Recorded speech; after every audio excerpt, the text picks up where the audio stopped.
அவ்வளவு சுலபமா உங்களை விட்டுட்டு நான் போயிட மாட்டேன். நானும் உன்னை தனியா எங்கேயும் அனுப்ப மாட்டேன். அனுஷ்கா, உனக்கு மண்டையில கொஞ்சமாவது மசாலா இருக்கா? நம்மளை கண்டாலே கடுப்பாகிற ஒருத்தன் திடீர்னு மனசு மாதிரி தாலி கட்டுறானே, எப்படி? என்ன ஏதோ பேசணும்னு சொன்னீங்க, என்ன விஷயம்?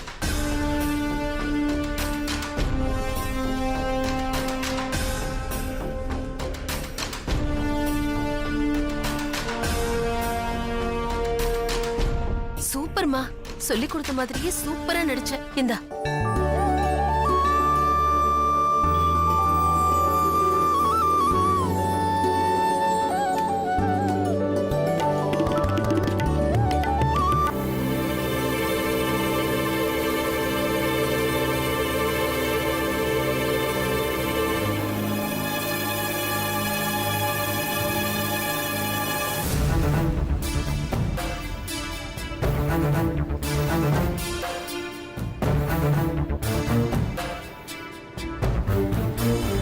நந்தினி,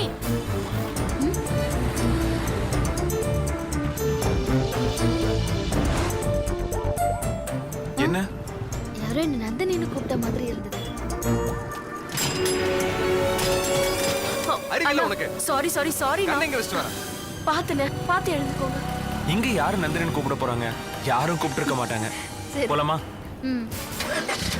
சாரிண்ணா.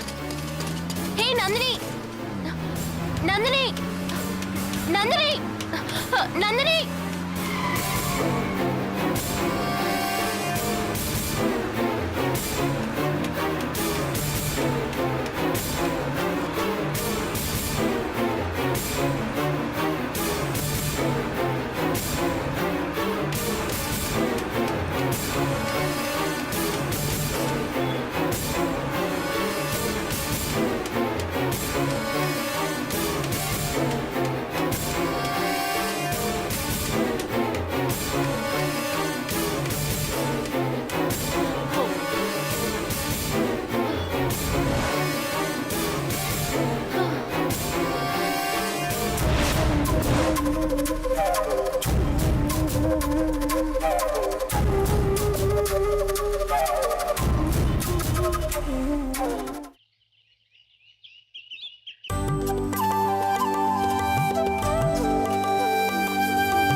அம்மாடி அனுஷ்கா, அனுஷ்கா மாமா, இப்போ நான் சாப்பிட்டு நல்லா கொழுகுன்னு இருக்கேன் பார். அந்த மாதிரி உன் புருஷனுக்கு சமைச்சு போட்டு கொழுகுன்னு ஆக்கு.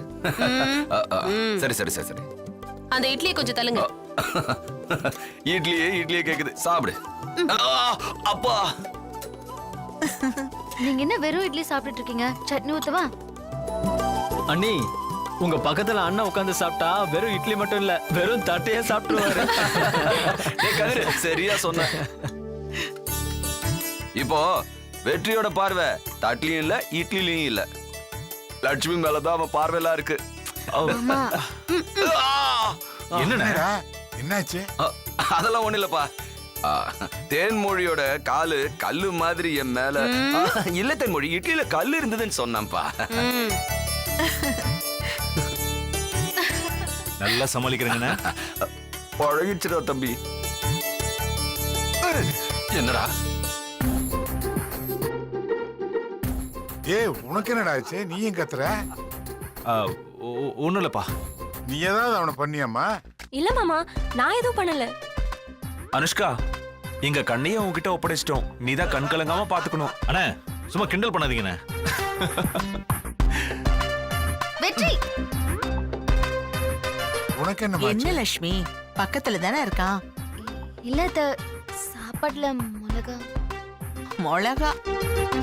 அப்ப காரம் சொல்லணும், இல்லனா மிளகான்னு சொல்லணும். மாமா பேரை சொல்லி கூப்பிடுறீங்க, என்னக்கா நடக்குதாங்க? வெற்றி, தண்ணி எடுத்து கொடுங்கன்னு சொல்ல வந்தேன். சாப்பிடு சாப்பிடு சாப்பிடு. சாப்பிடுங்க எல்லாரும்.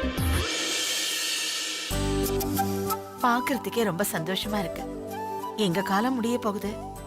இனிமே இந்த வீடு சந்தோஷமா இருக்கிறது உங்க எல்லார் கையிலயும் தான். அம்மா, பொறுப்பை எங்க தலையில கட்டிட்டு நீங்களும் அப்பாவும் ஜாலியா இருக்கலாம்னு பாக்குறீங்களா? அதெல்லாம் விட மாட்டோம். கஷ்டப்பட்டு உங்களை எல்லாம் வளர்த்து ஆளாக்கிட்டோம். எல்லாருக்கும் கல்யாணமும் பண்ணி வச்சாச்சு. இனிமே இந்த குடும்ப பொறுப்பு உங்களுதுதான். என்னங்க, சரிதானே? நான் இதை ஒத்துக்க மாட்டேன் மாமா. நாங்க இப்பதான் வாழ்க்கைய ஆரம்பிச்சிருக்கோம். நீங்க தான் எங்களை வழி நடத்தணும். அப்பா, அம்மா, அண்ணன், தம்பி எல்லா உருவம் நிறைஞ்ச ஒரு கலகலப்பான சந்தோஷமான கூட்டு குடும்ப கனவு எல்லார் மனசுலயும் இருக்கும் மாமா. ஆனா நிஜத்துல ஒரு 10 நாள் கூட அவங்களால சேர்ந்தே வாழ முடியாது. அது ஏன் தெரியுமா? சேர்ந்து இருக்க நினைக்கிற அதே மனசுலதான் ஏன் புருஷன், ஏன் குழந்தை, ஏன் சந்தோஷம்னு சின்ன சின்னதா பிரிச்சு பாக்குற எண்ணமும் வந்துரும். அதுல என்ன தப்பு இருக்கு? தப்பு இல்லதான். அது தப்பு இல்லைன்னா கூட்டு குடும்பம் எப்படி இருக்கும்? குடும்பத்துக்காக அவங்கவுங்க தனிப்பட்ட ஆசையை விட்டு கொடுக்கணும்னு சொல்றாங்க. அப்படிதானே அண்ணி? அப்படி கடுமையா நம்மளே நாம கட்டுப்பாட்டுல வச்சுக்க முடியாது. அப்படி நடந்துக்கிட்டா அதுக்கு பேர் வீடே இல்ல. கரெக்டா சொல்லணும்னா ஜெயில் தான். சரியா சொன்ன லட்சுமி. கூட்டு குடும்பங்கிறது எல்லாரோட தனிப்பட்ட சந்தோஷத்தையும் சுதந்திரத்தையும் ஏன் தனிமையும் கூட உள்ளடக்குனதுதான். இதுல யாரு பெரியவங்க, யாருக்கு யாரு அதிகாரம், யாரு யாரு பேச்ச கேட்கணும், யாருக்கு மதிப்பு, அந்த மாதிரி பேச்சுக்கே இடம் கிடையாது. சேர்ந்து வாழறதுதான் பலம். நமக்குள்ள இருக்கிற ஈகோவை கலைச்சிட்டு எப்படி வாழணும்னு சொல்லி கொடுக்கறதுக்கு தான் பெரியவங்க இருக்காங்கல்ல. அத்தையும் மாமாவும் அதை செய்வாங்க, நாமளும் அதெல்லாம் ஃபாலோ பண்ணணும். என்ன மாமா, நான் சொல்றது கரெக்ட் தானே?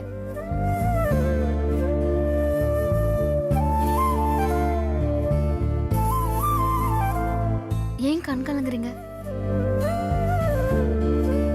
இந்த குடும்பம் எப்படி இருந்ததுன்னு உனக்கு ஞாபகம் இருக்குன்னு நினைக்கிறேன். சக்தி சென்னையில இருந்தான். வள்ளியம்மா கைகால் வழங்காம சக்கர நாக்காளியில் கிடந்தான். நானும் ஒரு நடப்பணமா இருந்தேன். இந்த வீடே சுடுகாடு மாதிரி இருந்துச்சு. மாமா, இந்த நேரத்துல எதுக்கு பழசெல்லாம் பேசணும்? அதான் இப்ப எல்லாருமே சந்தோஷமா இருக்கும்ல. இப்ப ஏன் மாமா கண் கலங்குறீங்க? நான் கண்கலங்களம்மா, இப்ப சந்தோஷமா தான் இருக்கு. என் பொண்ணு தங்கம் எங்ககிட்ட சொன்னது ஞாபகத்துக்கு வந்துச்சு. அவ அடிக்கடி சொல்லுவா, அண்ணனுங்களுக்கெல்லாம் கல்யாணம் ஆனாலும் இந்த வீட்லயே அண்ணிங்க, அண்ணனுங்க, அண்ணன் குழந்தைங்கன்னு ஒரே குடும்பமா, ஒரு பெரிய குடும்பமா இருக்கணும்னு சொல்லுவா.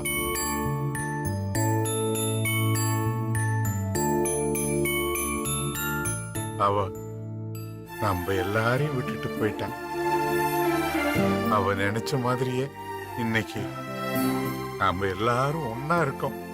அவ ஆசைப்பட்ட மாதிரியே காலம் பூரா நம்ம எல்லாரும் ஒன்னா இருக்கணும். மாமா, கண்ணை தொடைங்க மாமா. என்னங்க, எல்லாரும் சந்தோஷமா இருக்கும்போது கஷ்டத்தை எல்லாம் மறந்துடணுங்க. தங்கம் எங்கேயும் போகல. லட்சுமி உருவத்துல நம்ம கூடவே இருக்கா.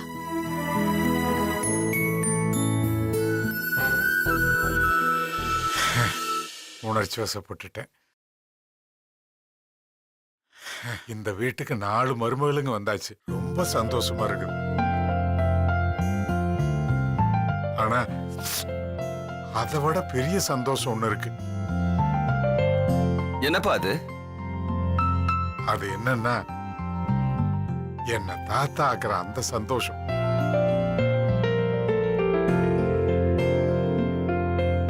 என்ன யாரு முதன்னு தாத்தா ஆக்க போறீங்க? அதை சொல்லுங்க. இந்த குடும்பத்துக்கு யாரா வாரிசு கொடுக்க போறீங்க?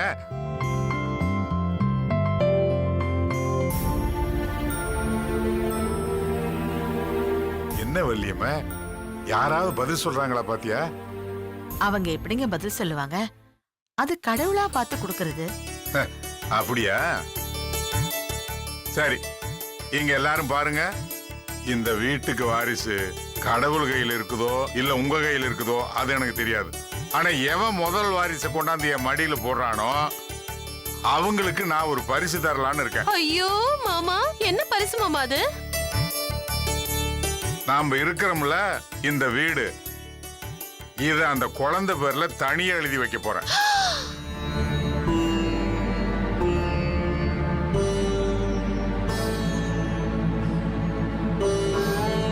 இத பாருங்க, யாராவது குழந்தைய தள்ளி போடணும்னு நினைக்கிறவங்க ஒரு தடவைக்கு 4 தடவை நல்லா யோசிச்சு இந்த வீட்டை ஒரு தடவை முழுசா அண்ணாந்து பாருங்க.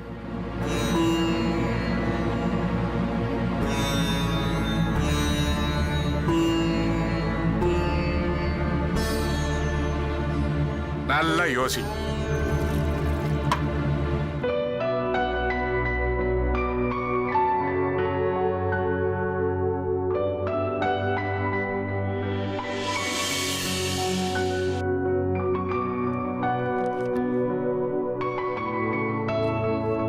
மாமா ஆ, என்னம்மா?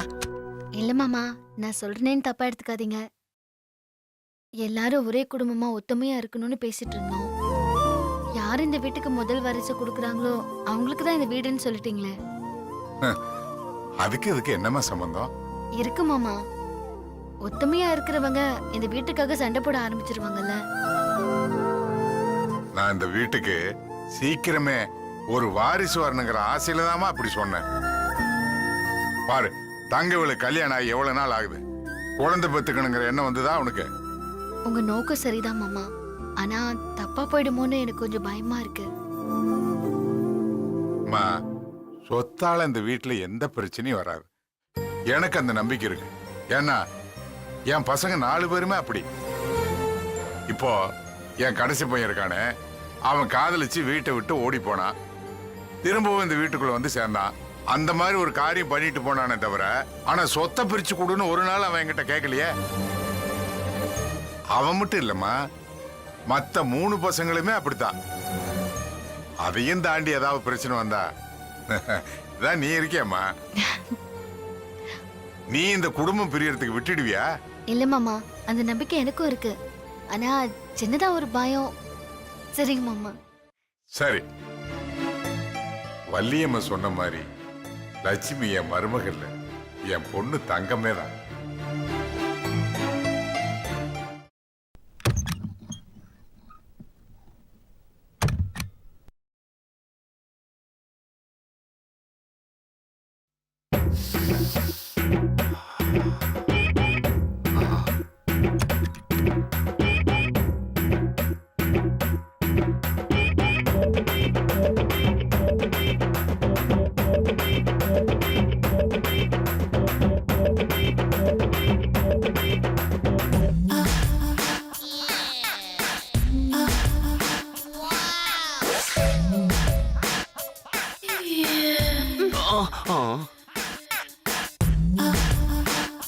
என்ன தேனு இது? உன் கண்ணுல இப்படி ஒரு பார்வை, உன் உடம்புல இப்படி ஒரு நெளிப்பு, உன் உதட்டுல இப்படி ஒரு சுளிப்பு. இத்தனை நாளா எங்க தேனு மறைச்சு வச்சிருந்தா? ஆ, இந்த பேச்சுக்கு ஒன்னும் குறைச்சல் கிடையாது. தேனு, வேற எதுல தேனு நான் உனக்கு குறை வச்சா? அதுவே தெரியலையா? இப்ப தெரியுது தேனு. என்ன தெரியுது? உன்னோட எண்ணம். ம், இத பாருங்க, இந்த குடும்பத்துடைய முதல் வாரிசை நான் ஏன் வயித்துல தான் சுமக்கணும், புரியுதா? நான் தயாரா இருக்கேன் தேனு. ஐயோ, முடியல, கொஞ்சம் தள்ளி உட்காருங்க. ம். ஏன் தேனு இப்படி நான் தள்ளி உட்காந்துட்டா உன் நோக்கம் என்ன ஆகுறது? என் தம்பிங்க 3 பேரும் இந்நேரம் கொண்ட கொள்கையில உறுதியா இருந்து கடுமையான உழைப்ப ஆரம்பிச்சிருப்பாங்க. ம். ஐயோ, தள்ளியா? ஏய் தேனு, நில்லு தேனு. இப்படி நரம்ப முறுக்கி விட்டுட்டு பொசுக்குன்னு தள்ளனா மனசுக்கு சுருக்குன்னு இருக்குல்ல. இத பாரு, இப்படி முறுக்கி முறுக்கி பேசுறத முதல்ல நிறுத்து. எனக்கு மூடே போச்சு. தேனு, ஐயோ, உன்னை நம்பி நான் முதல்ல குழந்தை பெத்துக்குவேன்னு சொல்லவே முடியாது. ஐயோ தேனு, நீ ஆன்ம மேல சந்தேகப்படுறியா? சந்தேகம் இல்ல, ஒரு முடிவுக்கே வந்துட்டேன். நாம ரெடி ஆகிறதுக்கு முன்னாடி மத்த 3 பேர் சந்தோஷமா இருக்காம பாத்துக்கணுமே. ஏன் தேனு உன் புத்தி இப்படி குறுக்கு வழியில வேலை செய்யுது? நாமளும் மத்தவங்க மாதிரி தானே. வாய முடியா? இத்தனை நாளும் நம்ம குடும்பம் நடத்திட்டு தானே இருக்கோம். உன்னை பத்தி எனக்கு தெரியாது? ஐயோ ஐயோ, மத்த 3 பேர்ல யாராவது ஒருத்தங்க சந்தோஷமா இருந்தாலும் குழந்தை உண்டாயிடுமே. அப்புறம் இந்த வீட்டுக்கு அவ சொந்தக்காரி ஆயிடுவா. ஐயோ, என் தலையில அப்புறம் இடியே விழுந்துரும். ஏதாவது பண்ணணும், ஏதாவது கவலைப்படாத தேனு, பண்ணணும். வா வா, நான் தயாரா இருக்கேன். முதல்ல உன் நாத்து அடிச்ச உடம்புக்கு ஏதாவது சென்ட் அடிச்சிட்டு வா, அப்புறம் பார்க்கலாம். நேத்து அடிச்ச சென்ட தானே அடிச்சேன். தேனு தேனு, ஐயோ.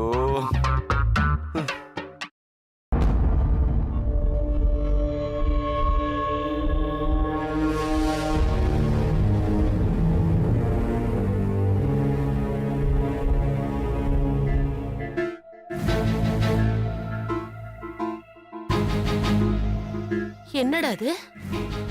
ஆளு யாரையுமே காணோம். ஒருவேளை ரூமுக்குள்ள. ஐயோ, அதுக்குள்ளேயே வா. ஐயோ, போச்சே போச்சே, இந்த வீடு போச்சே. எனக்கு இல்ல, எனக்கு இல்ல, இந்த வீடு எனக்கு இல்ல. சொக்கா சொக்கா. ஐயோ, நான் என்ன பண்ணுவேன், நான் என்ன பண்ணுவேன்?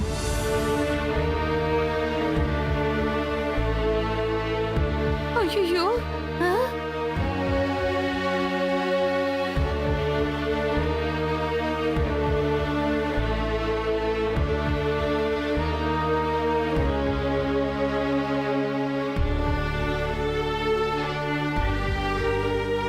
என்னாச்சு இவளுக்கு?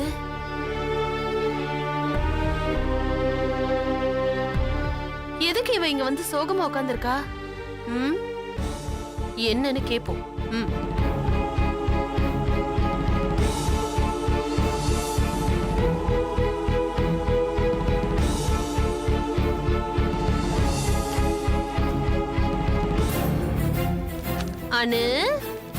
அனுமா, என்னம்மா சக்தி இன்னும் வீட்டுக்கு வரலையா? உங்களுக்கு வர வேலையே இல்லை, சும்மா சும்மா வெறுப்பேத்திக்கிட்டு. அனு, இத பாரு, இந்த வீடு உனக்குதான். என்ன பதில் பேச மாட்டேங்கிறா?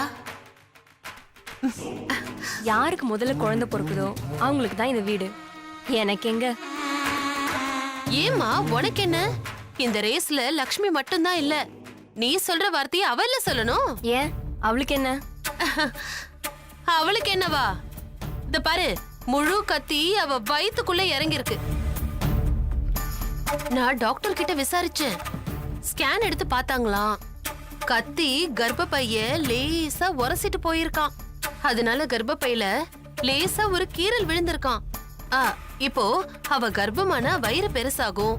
வயிறு பெருசானா என்ன ஆகும்? கீறல் பெலவா மாறும்.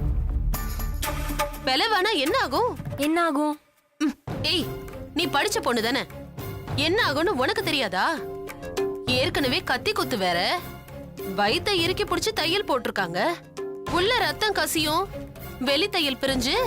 ஐயோ, அப்புறம் உயிருக்கே ஆபத்தாயிடும்டி. இது லக்ஷ்மிக்கு தெரியாதா? தெரிஞ்சா பாவம் ரொம்ப கஷ்டப்படுவா. தெரியுமோ தெரியாதோ, எனக்கு தெரியாதுப்பா. டாக்டர் வெற்றி மாமா கிட்ட சொல்லிருப்பாரு இத பத்தி. ஆமாமா ஆமாமா, வெற்றி கிட்ட சொல்லிருப்பாங்க. கொஞ்சம் கவனமா இல்லாம குழந்தைக்கு ஆசைப்பட்டாங்கன்னு வெயி, சின்ன உயிர் பெரிய உயிர் ரெண்டுத்துக்குமே ஊசலாட்டம் தான். சரி, இப்ப இதெல்லாம் எதுக்கு என்கிட்ட சொல்றீங்க? அதானே, இதெல்லாம் நான் ஏன் உன்கிட்ட சொல்றேன்? அது மாமாவோட பந்தயத்துல முந்திர பாக்கியம் லக்ஷ்மிக்கு இல்லன்னு சொல்ல வந்தேன். அதுக்காக நான் முதல்ல குழந்தை பெத்துக்க மாட்டேன்ப்பா. லக்ஷ்மி தான் இந்த வீட்டுக்கு எல்லாமே. அவ வந்ததுக்கு அப்புறம் தான் இந்த வீட்டுக்கே லக்ஷ்மி கடாட்சம் வந்துச்சு. அதனால அவளுக்கு குணமான பிறகு, அவளுக்கு குழந்தை பிறந்ததுக்கு அப்புறம் தான் நான் குழந்தை பெத்துக்குவேன்ப்பா. சரியானோ? நான் வரேன்.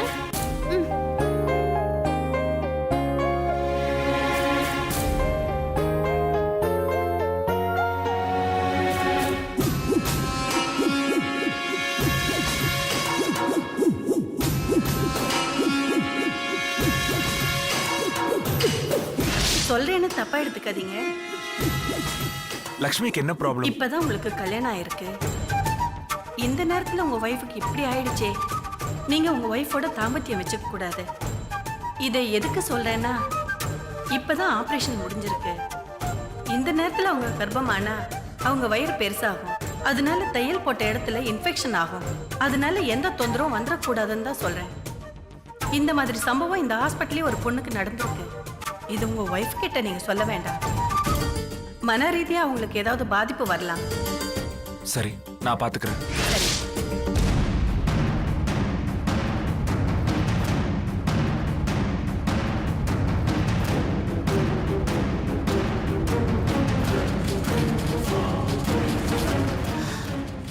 வா, போயிட்டான்.